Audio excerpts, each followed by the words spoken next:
Study IQ IAS, अब तैयारी हुई अफोर्डेबल।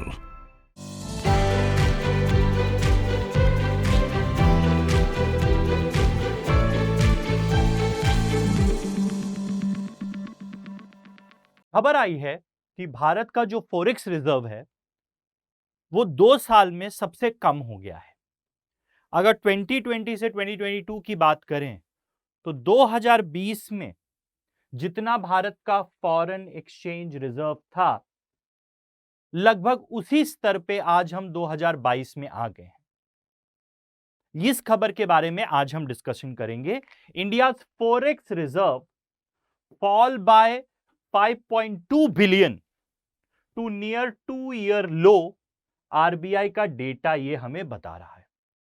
तो आज हम फॉरेक्स रिजर्व क्या होते हैं इसके बारे में बात करेंगे। भारत के फॉरेक्स रिजर्व में क्या क्या चीजें हैं इसके बारे में बात करेंगे, और ये जो फॉल हुआ है ये किन कारणों की वजह से हुआ है इस पे भी हम नजर डालेंगे। So guys, hello and welcome to study IQ। मेरा नाम है कुंवर प्रतीक और आज हम इंडियाज फॉरेक्स रिजर्व जो गिर रहे हैं उनके बारे में बात करेंगे। इससे बात करने से पहले आपको बता दूं, आप मुझे सोशल मीडिया पे फॉलो कर सकते हैं। ट्विटर, इंस्टाग्राम और टेलीग्राम पे इस ग्रुप को ज्वाइन कर लीजिएगा। सेशन की PDF, कोई भी सवाल है, तीनों जगह आप मेरे से पूछ सकते हैं। अब अपने बात पे आ जाते हैं। खबर क्या है? रॉयटर्स ने ये रिपोर्ट किया है, रॉयटर्स एक न्यूज एजेंसी है, कि इंडियाज फॉरेन एक्सचेंज रिजर्व, जिसको हम फॉरेक्स रिजर्व भी बोलते हैं, फेल फॉर 7 स्ट्रेट वीक, लगातार सातवें हफ्ते में इंडिया के जो फॉरेक्स रिजर्व है वो गिर गए हैं। और वो किस वैल्यू पे पहुंच गए हैं? 545.652 बिलियन डॉलर्स पे पहुंच गए हैं, जो इस हफ्ते में है, मतलब सितंबर 16 को का ये डेटा है। और ये लोएस्ट है किसके मुकाबले? 2 अक्टूबर 2020 में लगभग इतना ही फॉरेक्स रिजर्व हमारे पास था। यह आरबीआई की वीकली स्टैटिस्टिकल सप्लीमेंट्री रिपोर्ट में आया है। अब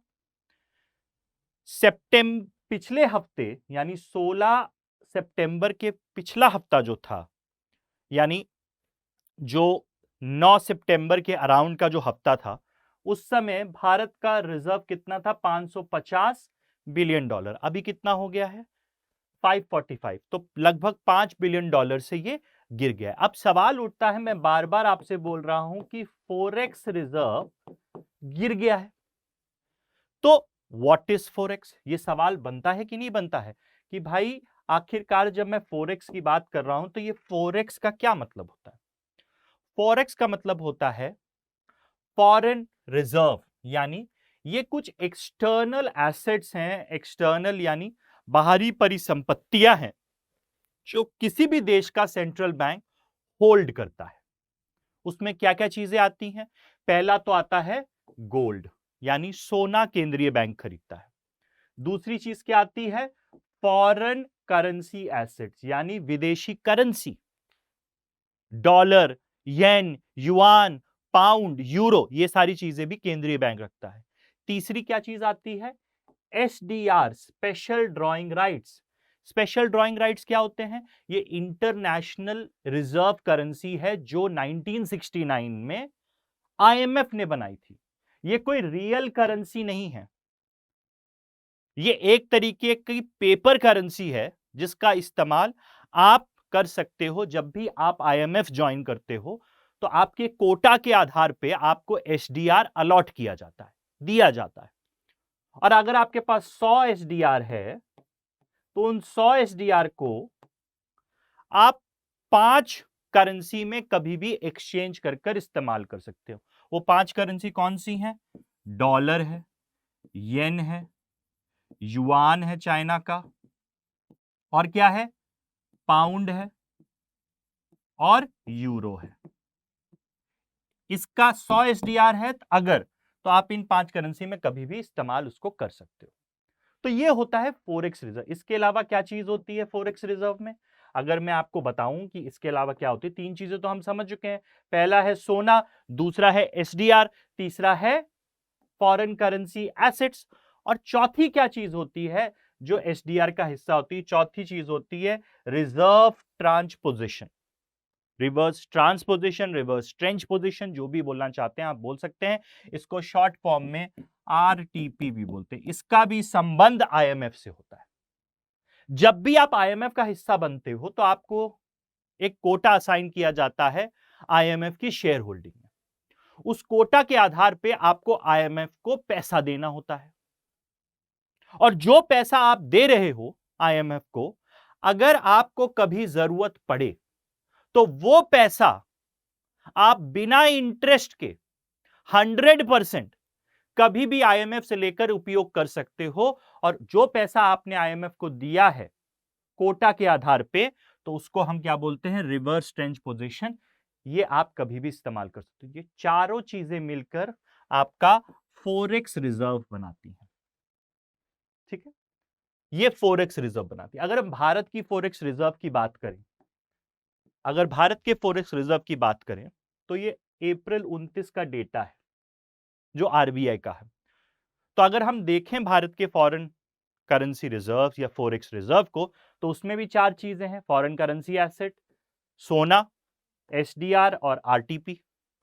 अब सबसे ज्यादा प्रोपोर्शन भारत के फॉरेक्स रिजर्व में किस चीज का है, फॉरेन करेंसी एसेट्स का है।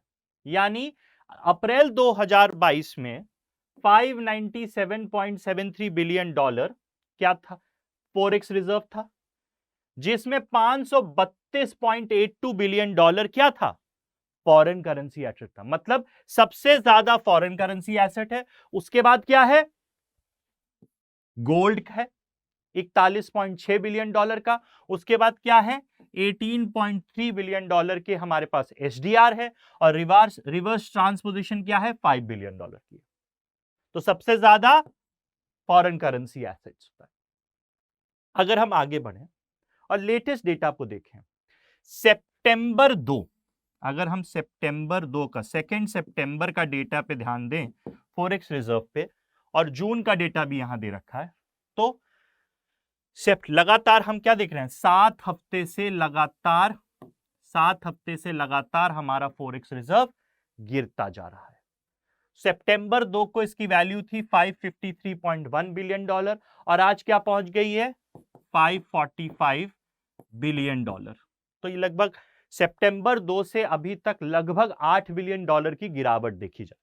अब इसके पीछे की वजह क्या है, फॉरेक्स रिजर्व का इस्तेमाल हम कहां करते हैं। देखिए, फॉरेक्स रिजर्व का इस्तेमाल हम दो जगह करते हैं। एक, अगर हमें जो हम चीज आयात कर रहे हैं उसका पेमेंट करना है, तो हमारे पास विदेशी करेंसी होनी चाहिए कि नहीं होनी चाहिए, फॉरेन रिजर्व को विदेशी करेंसी होनी चाहिए कि नहीं होनी चाहिए पेमेंट करने के लिए। तो फॉरेक्स रिजर्व का इस्तेमाल इंपोर्ट पेमेंट में करा जाता है।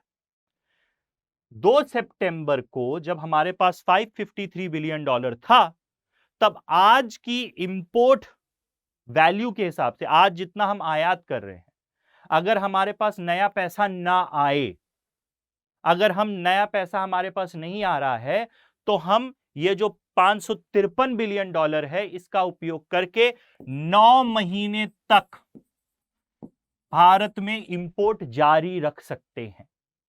तो किसी भी देश को फॉरेन करेंसी रिजर्व इसलिए रखने पड़ते हैं ताकि वो इंपोर्ट आराम से कर पाए। दूसरा उपयोग फॉरेक्स रिजर्व का कहां होता है, जब किसी देश की करेंसी यानी मुद्रा डेप्रिशिएट करती है बहुत तेजी से, यानी गिरती है बहुत तेजी से, जो भारत की करेंसी आजकल गिर रही है, लगभग 81 रुपए पहुंच गई है, तो उस गिरावट को रोकने के लिए भी अंतरराष्ट्रीय करेंसी मार्केट में आरबीआई जाकर डॉलर देती है, डॉलर बेचती है, ताकि रुपए की गिरावट को रोक सके।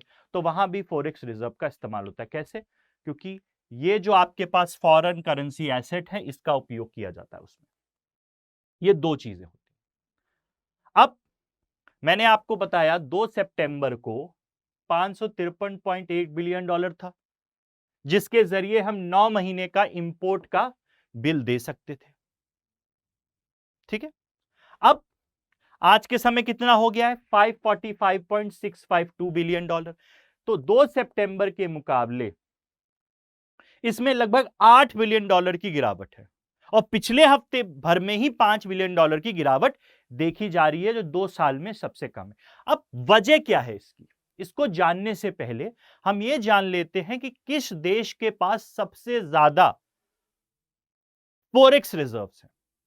तो अगर हम फॉरेक्स रिजर्व की रैंकिंग करें और जानने की कोशिश करें किस देश के पास सबसे ज्यादा फॉरेन एक्सचेंज रिजर्व है, तो नंबर 1 पे है चाइना, नंबर 2 पे है जापान, नंबर 3 पे स्विट्जरलैंड, नंबर 4 पे रशिया और नंबर 5 पे है इंडिया। सबसे ज्यादा फॉरेन करेंसी रिजर्व चाइना के पास है, ये मार्च का लेटेस्ट डेटा है। इंडिया का 5वां नंबर है, उसके बाद ताइवान है, उसके बाद हांगकांग है। अब सवाल ये उठता है कि भैया ये जो हमारा फॉरेन एक्सचेंज रिजर्व है ये लगातार क्यों गिर रहा है? लगातार 7 हफ्ते से गिर रहा है। सिर्फ इस महीने में ही $8 बिलियन की गिरावट देखी जा रही है। एक समय $630 बिलियन तक हमारा फॉरेक्स रिजर्व पहुंच गया था। तो ऐसा क्या हो रहा है जिसकी वजह से हमारा फॉरेक्स रिजर्व गिर रहा है? उसकी 2 वजह हैं। 2 वजह क्या है? पहली वजह समझ लीजिए। 2 वजहों में पहली वजह है change in valuation. Change in valuation का क्या मतलब? जो हमारे पास फॉरेन फॉरेक्स रिजर्व है उसमें क्या क्या चीजें होती हैं? उसमें एक फॉरेन करेंसी एसेट्स है, यानी उसमें क्या क्या चीजें हमारे पास है? डॉलर है, येन है, युआन है, पाउंड है और यूरो है। अब इन सभी करेंसी की वैल्यू भारतीय करेंसी के सामने चेंज हो रही है कि नहीं हो रही है? जब वैल्यू चेंज हो रही है तो वैल्यूएशन चेंज होगा कि नहीं होगा? होगा। दूसरी चीज क्या है? गोल्ड। सेकंड सबसे ज्यादा फॉरेक्स में गोल्ड होता है। अब गोल्ड का दाम भी तो ऊपर नीचे होता है, इस समय गोल्ड का दाम नीचे गिर रहा है, तो वैल्यूएशन में चेंज आएगा कि नहीं आएगा? आएगा। ठीक है, तो इन दोनों कारणों की वजह से, मतलब चेंज इन वैल्यूएशन पहला कारण है जिसकी वजह से ये फॉरेक्स रिजर्व में गिरावट आई है। दूसरा कारण क्या है? दूसरा कारण है डेप्रीसिएशन इन रूपी, यानी पैसे में जो गिरावट आ रही है। मैंने बताया फॉरेक्स रिजर्व का इस्तेमाल पैसे की गिरावट को रोकने के लिए भी किया जाता है। जब से रशिया यूक्रेन युद्ध स्टार्ट हुआ है तब से रिजर्व बैंक ऑफ इंडिया ने $80 बिलियन का फॉरेक्स रिजर्व इस्तेमाल किया है रुपए की गिरावट को रोकने के लिए। तो जब हम अपने फॉरेन फॉरेक्स रिजर्व को इस्तेमाल कर रहे हैं रुपए की गिरावट को रोकने के लिए, तो हमारा फॉरेक्स रिजर्व कम होगा कि नहीं होगा? तो इस वजह से भी फॉरेक्स रिजर्व कम हुए। 2 कारण हैं, एक तो वैल्यूएशन चेंज हुआ है, दूसरा पैसे की गिरावट को रोकने के लिए जब आरबीआई ने अंतरराष्ट्रीय मुद्रा बाजार में यानी इंटरनेशनल करेंसी मार्केट में इंटरवीन किया ताकि रुपए की गिरावट रुक सके, उसमें भी उनने फॉरेक्स रिजर्व यानी फॉरेन एक्सचेंज रिजर्व का इस्तेमाल किया है। तो इसमें क्या है? Though the fall of reserve is partly due to valuation change, जो आपको बता दिया, एक पार्ट वैल्यूएशन चेंज की वजह, लेकिन जो बड़ा हिस्सा है गिरावट का वो किस वजह से है? On account of Reserve Bank of India's intervention in currency market to prevent rupees depreciating more sharply against dollar. यानी रुपए की लगातार तेजी से गिरावट डॉलर के सामने ना हो, उसके लिए $80 बिलियन भारतीय रिजर्व बैंक खर्च कर चुका है अभी तक। तो वो एक प्रमुख वजह है जिस वजह से हमारा फॉरेक्स रिजर्व गिरा है। तो rupee steadied by close of trading on Friday, क्योंकि आपको पता है परसों के दिन 2 दिन पहले जब यूएस फेडरल रिजर्व ने अपने इंटरेस्ट रेट बढ़ाए तो उसकी वजह से अक्रॉस द वर्ल्ड बाकी करेंसीज डॉलर के मुकाबले बुरी तरह गिरी, और यही कारण है कि भारतीय करेंसी भी गिरी। तो फ्राइडे को, ठीक है, trading on Friday after turbulent week tumbling past 81 per dollar, ठीक है, तो ये रिकॉर्ड लो है। अब ये गिरावट बहुत तेजी से ना हो, इसीलिए आरबीआई अंतरराष्ट्रीय मुद्रा बाजार यानी इंटरनेशनल करेंसी मार्केट में इंटरवीन करके डॉलर बेचता है ताकि रुपए की वैल्यू को स्थिर करा जा सके। ये दो वजह हैं जिसकी वजह से फॉरेक्स रिजर्व में गिरावट देखी जा रही है। तो मेरी आशा है आपको समझ में आया होगा कि फॉरेक्स रिजर्व क्या होता है, भारत के फॉरेक्स रिजर्व क्या हैं, वर्ल्ड में सबसे ज्यादा किसके पास है, और भारत का जो फॉरेक्स रिजर्व कम हुआ है पिछले 2 साल में, न्यूनतम स्तर पे पहुंचा है, उसकी वजह क्या है।